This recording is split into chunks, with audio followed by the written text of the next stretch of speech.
सर्वसामान्यांच्या हक्काचा आवाज जागर जनस्थान।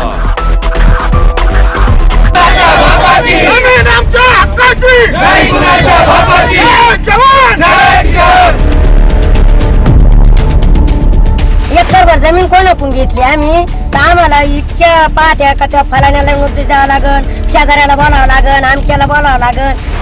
मग सगळ्या शेजाऱ्या पाजाऱ्याच्या नोटीसा घ्यायच्या, नोटीसा पोहोचत्या करायच्या, त्यांच्या सह्या आणायच्या, तेव्हा तिडून पुढे मग मोजणी।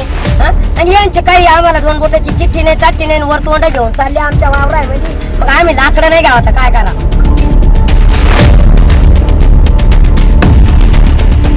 मला काहीच मान्य नाही ना, आम्ही अजिबात शेतकऱ्याचा 100% विरोध आहे।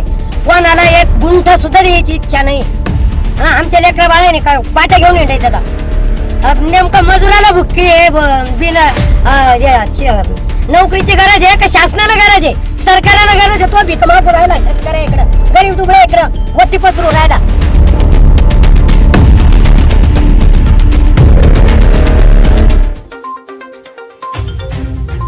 मनमाड येथील प्रस्तावित असलेल्या MIDC येथील स्थानिक शेतकऱ्यांचा तीव्र विरोध असतानाही आज भूमी अभिलेख विभागाच्या वतीने कोणतीही पूर्वसूचना न देता मोजणी करण्याचा प्रयत्न करण्यात आलाय। मात्र शेतकरी बांधवांनी आक्रमक पवित्रा घेत मोजणीसाठी आलेल्या अधिकाऱ्यांना रोखले आणि त्यांना घटनास्थळावरून हुसकावून लावलंय।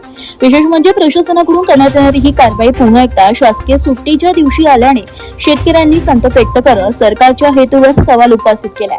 मौजे अनकवडे आणि मौजे सटाणे परिसरात MIDC उभारण्यासाठी प्रशासकीय हालचाली सुरू, मात्र आपली सुपीक शेती उद्योगांच्या घशात घालण्यास शेतकऱ्यांनी सुरुवातीपासूनच विरोध दर्शविला।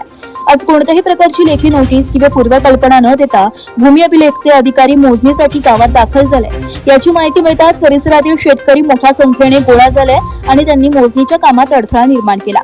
जवळपास 400 एकर शासकीय जमीन उपलब्ध असतानाही शेतकऱ्यांच्या सुपीक आणि चांगल्या दर्जाची जमीन विकत घेण्यासाठी प्रयत्न सुरू आहे। मुळात राजकीय दबावाखाली अधिकारी काम करत असून आमच्या सुपीक जमिनी कवडीमोल भावात खरेदी करण्याचा हा घाट आहे। आम्ही तो पूर्ण होऊ देणार नाही। महाराष्ट्रात कंपन्या येण्यास तयार नाही, मग मनमाड सारख्या शहरात कशा येतील हा आमचा प्रश्न आहे। आमचे रक्त सांडले तरी आम्ही आमच्या जमिनीत येणार नाही। मौजे अनकवाडे आणि सटाणे येथील शेतकऱ्यांच्या जमिनी शासनाने MIDC साठी अधिकृत केलेल्या आहेत। या अनुषंगाने आम्ही तलाठी ऑफिस मनमाड, सर्कल ऑफिसर यांच्याकडे देखील एक निवेदन दिलं आणि आंदोलन केलं। त्याच्यानंतर प्रांत ऑफिसला देखील आम्ही एक सर्व शेतकऱ्या मिळून आंदोलन केलं। त्या आंदोलनाची उत्तर म्हणून प्रांत अधिकारी साहेबांनी 24/4/2026 रोजी शासकीय विश्रामगृह मनमाड येथे सर्व शेतकऱ्यांची मीटिंग लावली आणि त्या मीटिंगमध्ये आम्हाला असं आश्वासन दिलं, शेतकऱ्यांचं सर्व म्हणणं ऐकून मी तुमचा अहवाल शेतकऱ्यांचं म्हणणं जसंच्या तसं शासनाकडे पाठविणार आहोत। आणि त्याप्रमाणे 3/5/2026 रोजी प्रांत साहेबांनी अहवाल तयार करून जिल्हाधिकारी आणि MIDC प्राधिकरण यांना त्या अहवालाची कॉपी पाठवली आहे, परंतु ती कॉपी अजूनही जिल्हाधिकारी शासनाला मिळाली नाही अशी खंत व्यक्त करण्यात येत आहे। त्यामुळे आज आम्हाला शेतकऱ्याला कुठल्याही प्रकारची सूचना नसताना, नोटीस नसताना शासनाने आमच्या जमिनीचा जो मोजणीचा घाट घातलेला आहे तो अनधिकृतपणे आहे आणि तो आम्हाला मान्य नसल्यामुळे आम्ही आज भूमी अभिलेख यांना स्पष्टपणे सांगितले की आम्ही आमचं म्हणणं तुमचे वरिष्ठ अधिकारी यांना लेखी स्वरूपात दिलेले आहे। त्यामुळे आम्ही कुठल्याही पंचनाम्यावर सह्या करणार नाही किंवा लेखी आगरतोंडी तुम्हाला उत्तर देणार नाही। आमचं उत्तर या लेखी अर्जात आहे, निवेदनात आहे, अशी स्पष्ट भूमिका शेतकऱ्यांची इथं मांडलेली आहे। जर शासनाने आमची भूमिका ऐकून घेतली नाही, आम्हाला त्याचं काही उत्तरच नाही, तर या मोजणीचा घाट का घेत आहेत असं शासनाकडे आम्हाला उत्तर हवं आहे। आणि जर आमच्यावर अन्याय शासन करत असेल तर यापेक्षा आम्ही तीव्र स्वरूपाचे आंदोलन करू। शासनाचा एकही अधिकारी आमच्या शेतकऱ्याच्या बांधावर आल्यास आम्ही शेतकरी दांडा घेऊन त्याचा मौजे अनकवाडे सटाणे येथील MIDCची नोंद पडली होती, तिला आज 2 महिने झाले। आपले सर्व शेतकरी गेल्या 2 महिन्यापासून विविध कार्यालयावर मोर्चे आंदोलनं त्यांनी केली होती आणि त्या आंदोलनाच्या पार्श्वभूमीवर प्रांत कार्यालय येथे शोरीस्टाईल आंदोलन केले शेतकऱ्यांनी। त्याचं उत्तर म्हणून प्रांत साहेबांनी 24 एप्रिल रोजी मनमाड येथे शासकीय विश्रामगृहाला शेतकऱ्यांची मीटिंग लावली होती. त्या मीटिंगला त्यांनी सर्व शेतकऱ्यांचे म्हणणे ऐकून घेतले.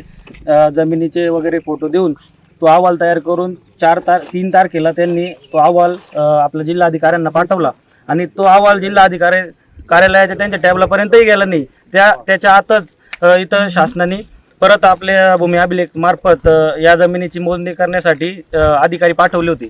त्या अधिकाऱ्यांना आज सर्व शेतकऱ्यांनी, संतप्त शेतकऱ्यांनी परत पाठवलंय आणि ते अधिकारी इथून पुढे 100 वेळा जर आले तर आमचा शेतकरी त्यांना कधीच ही मोजणी आणि MIDC होऊ देणार नाही. हे आमचं 100% त्या ठिकाणी शेतकऱ्यांचं ठरलेलं आहे. आणि याच्यात एक तांत्रिक मुद्दा असा का ज्यावेळेस ही 18 तारखेला नोंद पडली त्यावेळेस माझ्या मते ईद होती आणि ईदच्या दिवशी ती नोंद पडली, ती बी सुट्टीच्या दिवशी पडली. आता 3 तारखेला ही मोजणीची त्यांनी नोटीस काढली, त्या दिवशी रविवारी. एवढं जर हे प्रशासन जर तत्पर असेल, रविवारच्या दिवशी जर शेतकऱ्यांचे किंवा यांचे कामं करत असेल तर आम्ही त्यांचं म्हणजे अभिनंदन करतो का सुट्टीच्या दिवशी तुम्ही बिगर पगारी कामं करतात लोकांची. आणि हा सर्व प्रकार जो आहे MIDCचा नांदगाव तालुक्यात जो चाललाय हा एकदम बेकायदेशीर आहे. हा राजकीय आणि शासकीय दबावाच्या पोटी होतोय आणि शेतकऱ्यांनी दडपण्याचा आणि दडपशाहीचा कारभार या ठिकाणी केला जातोय. काय आजी आज काय नेमकं काय झालं तुमच्या? आता आज एक आहे बाबूजींनी सांगितलं ना, हा विचार नाही पूस नाही, जसे त्यांनी खरेदी इकड्या केल्या आम्हाला काही ना. आमची जर एकरभर जमीन कोणाकडून घेतली आम्ही तर आम्हाला इतक्या पाहत्या का त्या फलाण्याला नोटीस द्यावं लागन, शेजाऱ्याला बोलावं लागन, आमक्याला बोलावं लागन. हां मग सगळ्या शेजाऱ्या पाजाऱ्याच्या नोटीसा त्या नोटिसा पोहोचत्या करायच्या, त्यांच्या सह्या आणायच्या, तेव्हा तिडून पुढं मग मोजणी. हां आणि यांचे काही आम्हाला 2 बोटाची चिठ्ठी नाही, चाट्टी नाही, वर तोंड घेऊन चालले आमच्या वावरामध्ये. मग आम्ही लाकडं नाही घ्यावं तर काय करा? हां आम्हाला काहीच मान्य नाही ना. आम्ही अजिबात शेतकऱ्याचा 100% विरोध आहे. कोणाला एक गुंठा सुद्धा द्यायची इच्छा नाही. हां आमच्या लेकरा बाळाने काय पाट्या घेऊन हिंडायचं का? नेमकं मजुराला भुक्की आहे, बिना नोकरीची गरज आहे का शासनाला गरज आहे, सरकाराला गरज आहे? तो भीक मागू राहिला शेतकऱ्या इकडं, गरीब दुबळ्या इकडं वट्टी पसरू राहिला. हां कोणाची विचार नाही, पूस नाही, तापस नाही, काय नाही काय नाही. चालत ते मोजणी करायच्या आमच्या याच्यावर काय ते अधिकारी टाकले, ते इतर अधिकाऱ्यामध्ये त्यांचे नावं टाकले. हां तरी आम्ही एवढं करून आम्हाला काहीच नाही. आम्हाला फक्त हो हो म्हणते चला पुढे वडेत, चला पुढे वडेत. आम्ही राहतो आहे त्यांच्या बरोबर. येईन आता, येईन आता. आता बाबूजीनं सांगितलं. हां अजून आम्ही पत्राची वाट पाहतो. पत्र नाही, पुत्र नाही, चालले मोज नाही आली लगेच. हां काल नोटीस दिलं, लगेच कळवलं फोनवर. आता आमच्यासारख्या अडाण्याला काय कळतं? हां तुमच्यासारख्याने सांगितलं तेव्हा आम्ही चालवतो, ते लगेच आले घेऊन सनी. अशा तर तुम्हाला सही नसली तर आता माझीच मुलगी करते त्याच्यात काम, तर ते सही नसली तर ते घेते नाही तसं. हां सह्या लागायच्या आणि इकडे कोणाच्या सह्या घेतल्या येईन मोजणी करायला. जागर जनस्थानसाठी आम्ही शेख मनमाड.